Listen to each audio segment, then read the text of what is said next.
Tuhan firman-Mu ajaib, kekal meski gunung menghilang. Tiada huruf yang gagal, tak terpatahkan sia-sia. Hidup seperti-Mu ya Allah, lebih dari emas. Aku bersaksi kitab-Mu, kitab yang suci.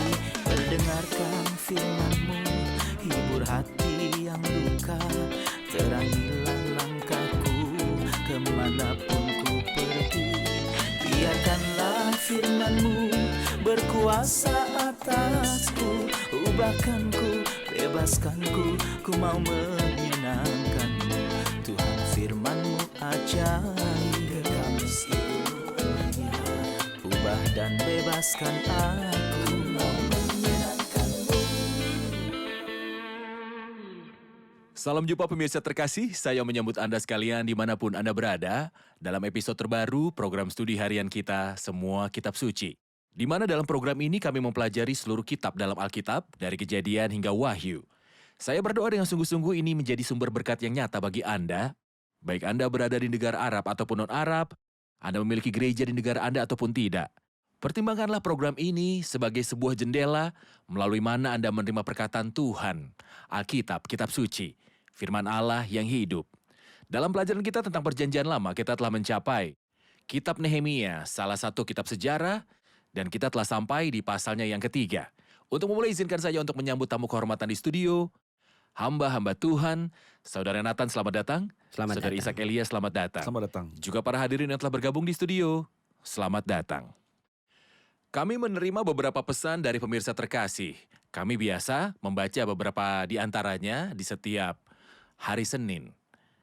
Kami mendapat pesan dari seorang saudari bernama Ovi Santa. Begitulah cara dia menyebut dirinya di Facebook. Dia berkata, program Semua Kitab Suci benar-benar sangat-sangat luar biasa. Kami berterima kasih kepada Tuhan Yesus dan bersyukur Tuhan memberkati kalian semua dalam nama Tuhan kita Yesus karena kami belajar banyak dari program ini. Juga kami menerima pesan dari seorang saudari bernama Laila Aqua. Dia berkata, Tuhan memberkatimu dan memberkati pelayananmu. Anda adalah hamba Tuhan yang hebat. Kami menunggu program Anda dengan penuh semangat. Kami belajar dengan Anda dan diberkati melalui pelayanan Anda. Saudari ini juga mengirimi kami pesan yang indah, di mana dia meringkas kitab 1 Samuel yang memang sudah kita pelajari di episode-episode sebelumnya. Dia berkata dengan sangat puitis, Daud gembalaku yang terkasih, yang menyelamatkan anak domba dari singa dengan 5 batu dan kekuatan Tuhan yang disembah. Dahi ditembus dan singa gemetar. Para prajurit Allah yang hidup menanggung hinaan dari raksasa jahat Goliat. Daud yang kukasihi dengan 5 batu dan nama Allah yang hidup dia menyatakan kemenangan. Banyak yang harus dibaca tetapi demi durasi kita harus berhenti. Terima kasih atas banyak pesan-pesan ini.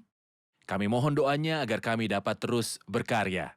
Anda juga pemirsa dimanapun Anda berada, Anda semua ada di dalam doa kami.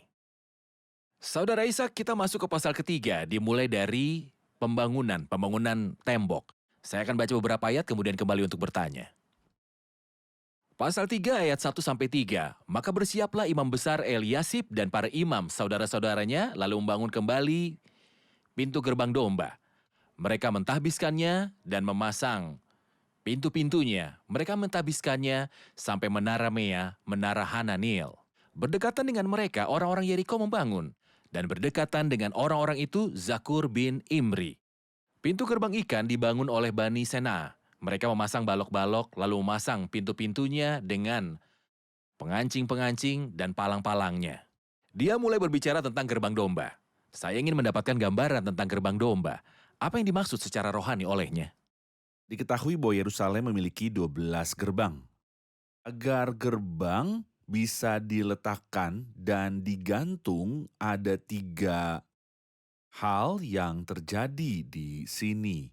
Pertama, imam besar Eliasib harus menjadi teladan, seorang contoh. Ide teladan ini terlihat jelas dalam kitab Nehemia. Kita melihatnya di banyak gambar, kita melihatnya dalam diri Nehemia sendiri. Nehemia tidak mengeluarkan isu saja, sebaiknya dia bekerja dengan tangannya. Dia praktis, kita melihatnya di pasal sebelumnya, ia mengontrol semua sendiri. Kita juga akan melihatnya nanti berpartisipasi dalam proses pembangunan. Dia mengawasi pembangunan tembok dan pintu. Di sini imam besar dan para imam sendiri memulai pekerjaan. Ini sangat membesarkan hati. Mereka teladan yang terbaik. Teladan. Hal kedua adalah gerbang domba. Dari namanya kita bisa mengatakan bahwa itu adalah gerbang di mana pengorbanan akan dipersembahkan sampai ke Yerusalem. Gerbang ini berbicara pada kita tentang korban yang sempurna, persembahan Kristus, baginya kemuliaan. Gerbang ini memiliki hubungan literal dengan Kristus, baik dalam kematiannya ketika dia akan disalib. Kristus keluar dari Yerusalem melalui gerbang itu. Atau bahkan ketika keluarganya mempersembahkan korban selama hidupnya di bumi. Kita melihat gerbang ini dibedakan karena berbicara tentang pengorbanan. Oleh karena itu tepat untuk menyebut gerbang itu sebagai yang pertama. Karena dasar hubungan manusia dengan Tuhan adalah pengorbanan. Pengorbanan apapun melambangkan pengorbanan Kristus. Pengorbanan Kristus. Pengorbanan yang cukup, pengorbanan yang sekali dan untuk selama-lamanya, pendamaian yang berkenan pada Tuhan. Pengorbanan di mana maut dan iblis taklukkan dan manusia diselamatkan. Itulah mengapa tepat untuk menyebut gerbang domba di awal, dan ketika kita menelusuri kitab Nehemia, kita akan temukan bahwa dia mulai dengan gerbang domba, dan selesai dan kembali ke gerbang domba lagi. Seolah kisah kita sebagai orang percaya dimulai di salib. Dan diakhiri dengan salib, bahkan ketika kita mencapai kemuliaan di surga, kita akan melihat Kristus berdiri di tengah-tengah sebagai seekor anak domba seperti telah disembelih. Dan kita melihat di sini pentingnya pengorbanan salib Kristus. Ide teladan. Ada simbol lain di sini, imam besar dan para imam adalah orang-orang yang memperbaiki gerbang domba. Semuanya terhubung bersama. Ya. Seolah perikop ini mengatakan perhatikanlah supaya pelayanan yang kau terima dalam Saat Tuhan imam besar kujalankan mempersembahkan sepenuhnya. korban. Tepat, Dan tidak ada korban lain selain Kristus. tepat. Kita mendengar saudara Nehemia dalam ayat 1 pasal 3 bahwa Eliasib dan saudara-saudaranya sedang membangun gerbang domba. Benar. Tidak heran bahwa Eliasib membangun, tetapi yang membuat saya heran di ayat 2, yang membangun di samping Eliasib dan saudara-saudaranya, dalam ayat 2 adalah orang-orang Yeriko. Bukankah ini aneh? Orang-orang dari kota Yeriko yang terkutuk itu membangun berdampingan dengan Eliasib. Bagaimana bisa? Anda benar, saudara Ayat. Karena Yosua mengutuk siapapun juga yang membangun kota ini. Kota Yeriko. Maksud saya di Yosua 6 ayat 26, pada waktu itu bersumpahlah Yosua katanya, terkutuklah di hadapan Tuhan. Orang yang bangkit membangun kembali kota Yeriko ini dengan membayarkan nyawa anaknya yang sulung, ia akan meletakkan dasar kota itu. Dan dengan membayarkan nyawa anaknya yang bungsu, ia akan memasang pintu gerbangnya. Bukan hal yang aneh bahwa Tuhan segala kasih karunia mengubah kutukan menjadi berkat. Tidak aneh. Ibu yang dihormati, ibu dari Samuel, berbicara tentang Allah dengan baik dalam lagunya, kata-kata yang bagus. Mari kita lihat apa yang dia katakan di dalam 1 Samuel pasal 2 ayat 8. Ia menegakkan orang yang hina dari dalam debu dan mengangkat orang yang miskin dari lumpur untuk mendudukkan dia bersama-sama dengan para bangsawan dan membuat dia memiliki kursi kehormatan. Itu yang dilakukan kasih karunia Allah. Mengangkat dari tumpukan abu dan mengubah kutukan menjadi berkat. Biarlah saya mengingat harga yang dibayarkan oleh Kristus untuk membalikkan kutukan, menyembuhkan kita dari segalanya, dan membawa kita ke dalam lingkup berkat untuk berada di dalam Kristus. Diberkati dengan semua yang Bapa miliki dari berkat rohani di surga. Kita membaca dalam Galatia 3 ayat 13. Kristus telah menebus kita dari kutuk hukum Taurat. Dengan jalan menjadi kutuk karena kita, ketika dia digantung di atas kayu salib. Dia menerima kutukan itu untuk membawa kita ke dalam lingkup berkat. Di sini saya berbicara kepada pemirsa yang terhormat dan berkata, lihat sekeliling. Lihat apa yang dosa lakukan di dunia. Perhatikan kutukan dosa, tapi ingatlah bahwa Kristus dapat mengeluarkan Anda dari lingkaran ini. Tidak peduli sejauh mana dosa dan maksiat manusia, Ya, Kristus dapat berubah. ya. Benar. Kita rehat sejenak dan kembali untuk menjawab pertanyaan hadirin. Pemirsa terkasih, sampai bertemu kembali setelah rehat. Dalam kitab Nehemia, di pasalnya yang ketiga, 10 gerbang untuk Yerusalem disebutkan. Kemudian kita membaca di pasal 8 ayat 16 tentang gerbang Efraim. Akhirnya di pasal 12 ayatnya yang ke-39 kita membaca tentang gerbang penjara. Jadi jumlah semua gerbang adalah 12. Seperti yang kita temukan di Yerusalem surgawi dalam kitab Wahyu pasal 21 ayatnya yang ke-11.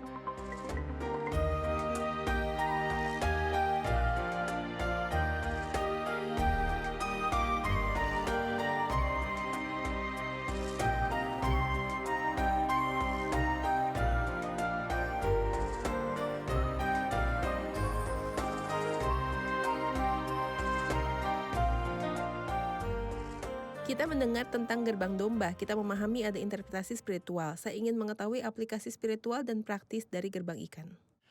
Gerbang kedua adalah gerbang ikan. Apakah itu hanya tempat geografis atau apakah ia memiliki pelajaran spiritual yang bisa diterapkan? Keduanya inilah tempat geografis. Gerbang ini melalui nama semua ikan yang mereka tangkap baik dari Laut Mediterania di barat atau dari Sungai Yordan di daerah timur.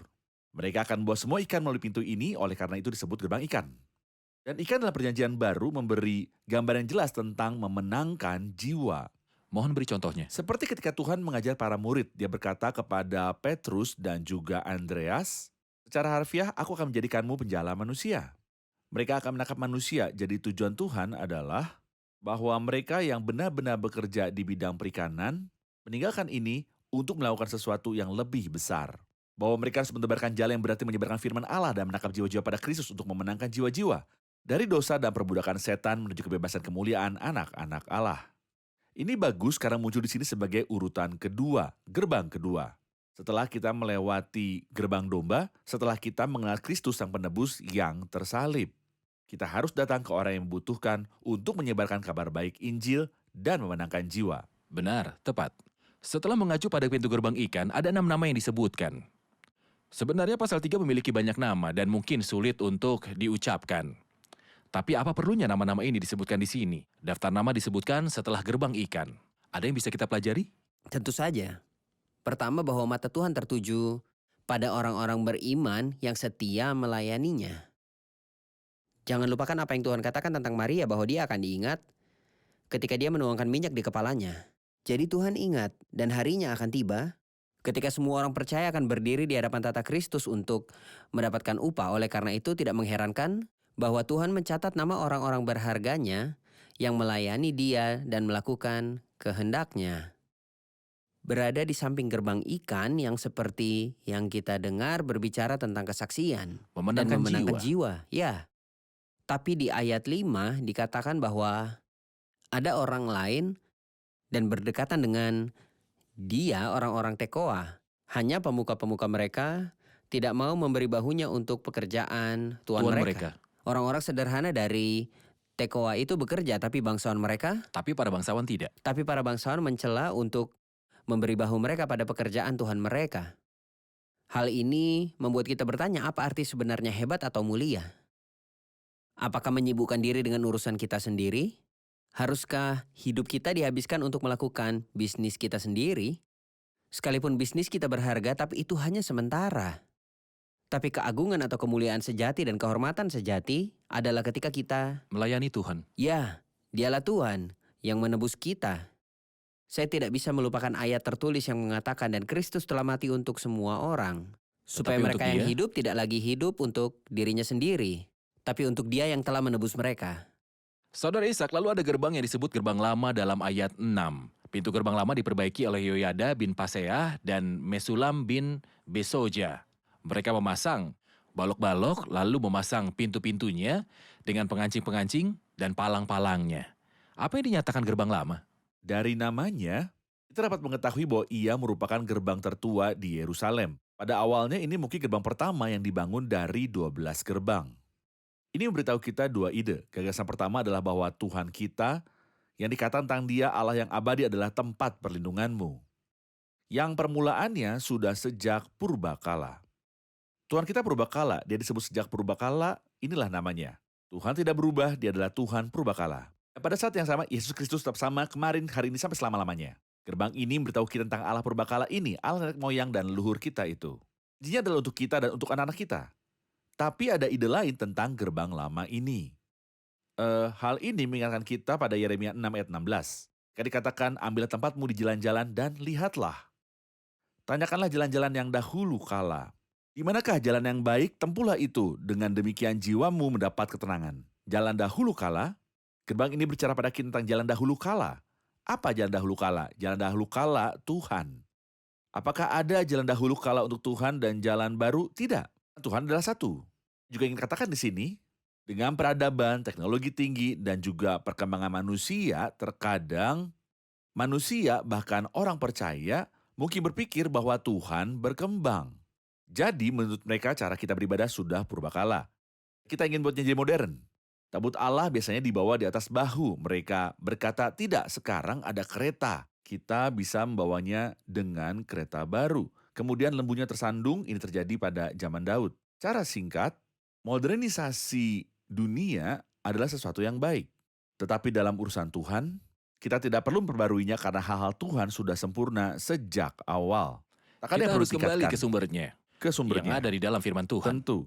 Jadi kebersihan rohani berhubungan dengan menemukan asal-usul dalam ibadah yang benar. Saksi yang benar dan prinsip-prinsip Alkitabiah purbakala. Ambillah tempatmu di jalan-jalan dan lihatlah, tanyakanlah jalan-jalan dahulu kala di mana jalan yang baik itu. Kita ingat pada zaman Ishak dalam Kejadian 26, kemudian Ishak menggali kembali sumur-sumur yang digali dalam zaman Abraham, ayahnya, dan yang telah ditutup oleh orang Filistin. Hari ini, pelayanan utama kita adalah bukan untuk memodernisasi sesuatu, tapi kita oleh kasih karunia Allah kita menjadi debu, sumur-sumur tua yang telah ditutupi oleh musuh-musuh umat Allah, orang Ada Filistin. sebuah perkataan di sini tentang gerbang yang tidak disebutkan, gerbang domba. Dikatakan mereka memasang balok-balok itu lalu memasang pintu-pintunya dan pengancing-pengancing dan palang-palangnya.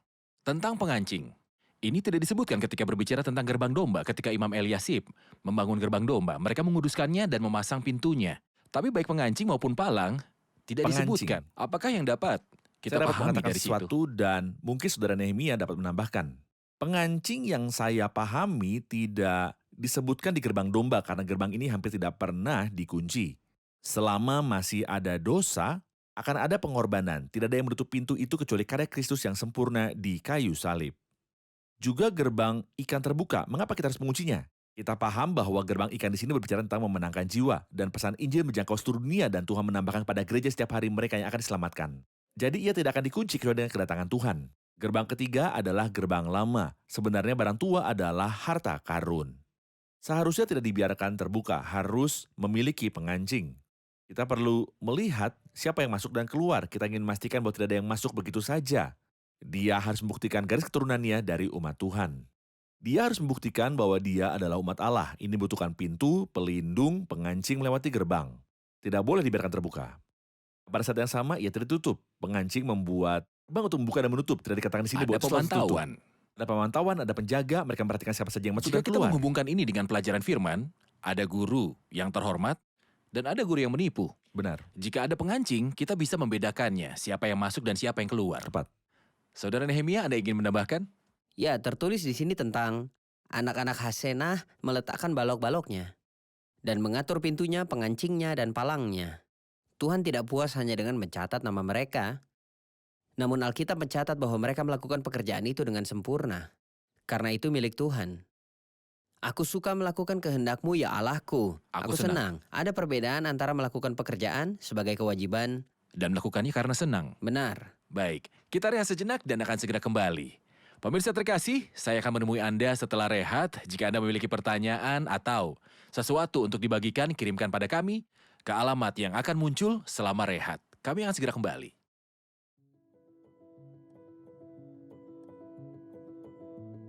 Firman-Mu itu pelita bagi kakiku dan terang bagi jalanku. Ia adalah makanan dan terang bagi saya. Firman Tuhan itu hidup dan aktif, ia membantu semua orang setiap saat di segala usia. Ada sebuah kalimat berbunyi, "Dengan ini aku belajar bagaimana Engkau datang, bagaimana Engkau menebus kami, oh ya Maha Kuasa." Ini adalah pesan terbesar yang Tuhan kirimkan. Makanan yang tak bisa saya tinggalkan, Ini adalah firman Allah yang hidup. lebih manis dari madu. Firman-Mu menjadi kegirangan bagiku dan menjadi kesukaan hati. Berkuasa atasku, ubahkanku, bebaskanku, ku mau menyenangkanmu. Tuhan firman-Mu ajaib, kami seluruhnya. Ubah dan bebaskan aku, mau menyenangkanmu. Kita mendengar tentang indikasi spiritual domba, ikan, dan gerbang lama. Bisakah kita mengetahui indikasi spiritual dari gerbang lembah yang disebutkan dalam ayat 13? Ayat 13 berkata tentang gerbang lembah yang diperbaiki oleh Hanun dan penduduk Zanoah. Apakah artinya? Lembah dalam firman Tuhan menunjukkan kerendahan hati. Jadi kita melihat bahwa Daud mengambil 5 batu lunak dari Lembah. lembah. Dan Tuhan ingin kita merendahkan hati kita di hadapannya. Siapapun yang tidak merendahkan dirinya di bawah tangan Tuhan akan direndahkan. Seseorang mungkin menganggap dirinya hebat. Namun jika dia berpikir seperti ini, dia tidak akan menjadi instrumen yang fleksibel dalam pelayanan Tuhan. Tuhan menginginkan hati yang kecil. Dia tidak ingin memanggil orang-orang yang merasa dirinya hebat untuk melakukan pekerjaannya, tapi orang yang rendah hati untuk menunjukkan kuasa Tuhan melalui mereka. Indah sekali. Jadi di sini ia berbicara tentang kerendahan hati. Dan itulah satu-satunya kualifikasi dari mereka yang dapat dipakai Tuhan jika mereka rendah hati di tangannya. Lalu saudara Ishak ia berbicara tentang gerbang sampah dan gerbang mata air di ayat 14. Pintu gerbang sampah diperbaiki oleh Malkia bin Rekab, penguasa wilayah Bet-Kerem. Pintu gerbang mata air diperbaiki oleh Salum bin Kolhose, penguasa wilayah Mizpah. Apa yang dibicarakan kedua gerbang ini? Gerbang sampah secara harfiah adalah gerbang tempat sampah keluar kota. Itu adalah gerbang penting. Bayangkan sebuah kota tempat orang tinggal, berapapun jumlahnya, setiap hari selalu ada sampah dan kotoran. Sampah ini harus dibuang untuk menjauhkan penyakit. Benar. Saya pikir makna spiritualnya jelas. Ketika kita belajar dalam perjanjian baru, bahwa kita harus hidup dalam kekudusan, menyempurnakan kekudusan kita dalam takut akan Allah. Marilah kita menyucikan diri dari setiap kekotoran jasmani dan rohani. Ada banyak ayat dalam perjanjian baru mendesak kita bahwa segala sesuatu yang tidak sesuai dengan kehendak Tuhan bukan hanya dosa saja, saudara ayat. Tapi bahkan jika kita memegang hal-hal di luar kehendak Tuhan, Rasul Paulus dalam suratnya kepada orang Filipi berkata, malahan segala sesuatu kuanggap rugi. Oleh karena dialah aku telah melepaskan semuanya itu dan menganggapnya sampah. Dan Sampah ini menganggapnya. berlaku untuk gerbang sampah. Itu berarti bukan hanya sampah, tapi yang terburuk. Bukan hanya sampah, tapi yang terburuk, bahkan yang tidak berguna, yang tidak dapat didaur ulang. Semua yang mengambil hati dari Kristus, Apakah dianggap dosa di hadapan manusia atau tidak? saya menyingkirkannya. Kita harus menyingkirkannya. Gerbang mata air, dari namanya itu adalah gerbang yang mengarah ke air mancur, ke air. Kita tahu bahwa mata air dalam Alkitab berbicara mengenai Roh Kudus. Tuhan Yesus memberi kita arti ini 2 kali dalam Yohanes 4 dan Yohanes 7. Dalam Yohanes 4, di sumur Sikar dia berkata kepada orang Samaria itu, setiap orang yang minum air ini akan haus lagi, tapi air yang kuberikan padanya menjadi mata air dalam dirinya yang akan memancar hingga kehidupan yang kekal. Dan juga Yohanes 7 ayat 37, dan pada hari terakhir itu pada puncak perayaan itu Yesus berdiri dan berseru, barang siapa haus biarlah datang kepadaku dan minum. Karena siapa percaya kepadaku seperti yang dikatakan oleh Dari kitab suci, hatinya dan akan dalam mengalir. hatinya akan mengalir aliran-aliran air hidup. Dalam Yohanes 4 ayat bicara tentang Roh Kudus yang mengangkat kita tinggi untuk menyembah Tuhan, dan Yohanes 7 berbicara tentang kekuatan yang diberikan oleh Roh Kudus untuk saksi pada orang-orang di tingkat horizontal. jika saya mau menghubungkan keduanya bersama dengan gerbang sampah dan mata air, akankah menyimpan sampah dalam hidup saya dengan cara hidup yang tidak saleh akan menghalangi aliran Roh Kudus? Tentu. Itu jika kita anggap gerbang mata air berbicara tentang aliran Roh Kudus. Tentunya, dan sebaliknya Roh Kudus, dari mananya dia suci, dia kembalikan dari kenajisan. Itu berarti, untuk menikmati berkat dari gerbang mata air, kita harus melalui tatanan indah yang sama. Pertama, datanglah gerbang sampah untuk membuang sampah. Roh Kudus sepenuhnya dan berkat bersama dengan aliran sungai Benar, hidup yang benar. dibicarakan oleh gerbang mata air. Saya merasa Anda ingin mengatakan sesuatu dengan pernyataan indah tentang gerbang ini. Saya punya pertanyaan, ide gerbang Yeshana, gerbang lama seperti yang dijelaskan oleh saudara Ishak berkata bahwa kita tidak perlu mengubah cara beribadah. Ketika saya berpikir dalam kehidupan nyata, saya menemukan banyak bentuk ibadah dan dalam banyak hal mereka tampak berlawanan satu sama lain. Bagaimana kita dapat membedakan bahwa cara ini benar atau cara ini alkitabiah atau... Ini sangat penting, saudara-saudara. Silahkan. Saya pikir ayat yang Anda sebutkan dalam Yeremia 6 ayat 16 mengatakan, ambillah tempatmu di jalan-jalan. Hal pertama yang harus dilakukan oleh seseorang adalah berdiri dan berpikir di jalannya. Kedua, tanya. Kepada siapa kita bertanya? Saya akan memeriksa Alkitab, saya akan bertanya pada Tuhan dalam Alkitab. Dia minta jalan dahulu kala. Bagaimanakah ibadah di gereja pertama? Bagaimana memecahkan roti di awal setiap minggu? Bagaimana mereka mengabdikan diri dengan ajaran para rasul dan persekutuan untuk memecahkan roti dan berdoa.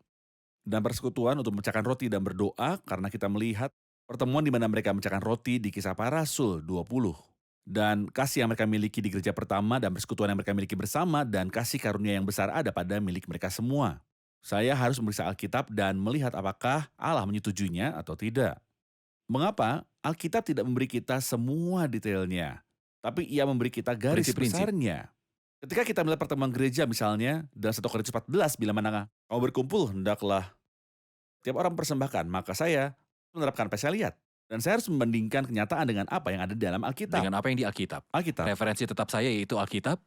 Jadi setiap perubahan yang saya lihat di gereja, saya harus memeriksanya kembali sesuai dengan Alkitab. Tepat. Yaitu gerbang lama, referensi purbakala yang teguh. Itu yang Anda katakan. Dan sebenarnya saat ini kita memiliki aliran pengajaran yang berbeda. Jadi kita harus seperti orang Berea yang mendengarkan sendiri Rasul Paulus. Namun mereka menyelidiki kitab suci untuk mengetahui apakah semuanya itu benar. Jadi referensi kita untuk memutuskan menerima suatu ajaran atau tidak adalah Alkitab. Adalah Alkitab. Apakah ajaran ini sesuai dengan Alkitab? Dalam surat Yudas mengatakan mempertahankan iman yang telah disampaikan kepada orang-orang kudus itu berarti sekali untuk semua. Paulus berkata, tetapi sekalipun kami atau seorang malaikat dari sorga memberitakan padamu suatu Injil yang berbeda dengan Injil yang telah kami beritakan kepadamu, terkutuklah dia. Firman Tuhan akan selalu tetap teguh. Referensi yang tidak akan pernah berubah. Di atasnya kita mengukur semua hal. Apakah benar atau salah? Apakah ini maksud Anda? Ya. Saya sendiri belajar dari episode ini. Tentu saja Anda juga. Apa yang Anda pelajari dari episode ini? Yang paling saya sukai adalah bahwa Tuhan kita adalah Tuhan dari segala kasih karunia. Dia menerima apa yang dilakukan anak buah Yeriko bersama dengan imam besar. Selama masih ada gerbang yang memiliki penganjing, saya harus memeriksa diri sebelum pintu itu terkunci. Seperti yang kita lihat, setiap gerbang memiliki tujuan, kepentingan, dan keuntungan. Kita juga dalam tubuh Kristus masing-masing punya peran. Kita tidak dapat mengatakan bahwa salah satu dari kita memiliki peran untuk dilakukan, yang lainnya tidak memiliki peran sama sekali. Ada tertulis bahwa para pahlawan mereka tidak akan membungkuk untuk melayani Tuhan mereka.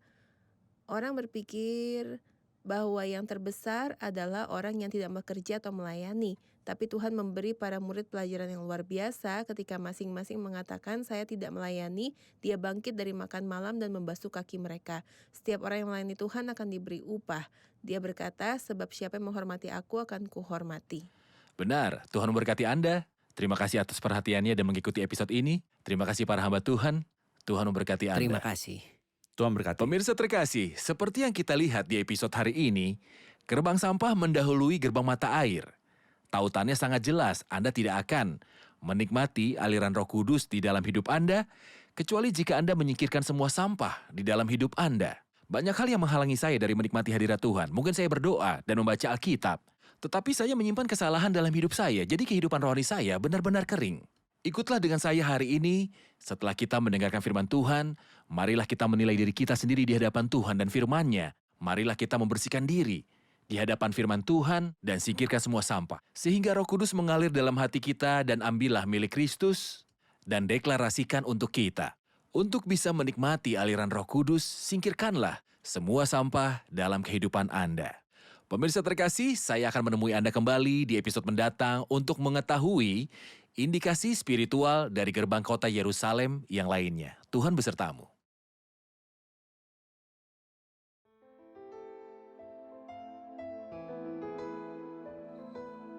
Tuhan firman-Mu ajaib, kekal meski gunung menghilang. Tiada huruf yang gagal, tak terpatahkan siasat. Hidup seperti-Mu ya Allah, lebih dari emas. Aku bersaksi kitab-Mu, kitab yang suci. Mendengarkan firman-Mu, hibur hati yang luka.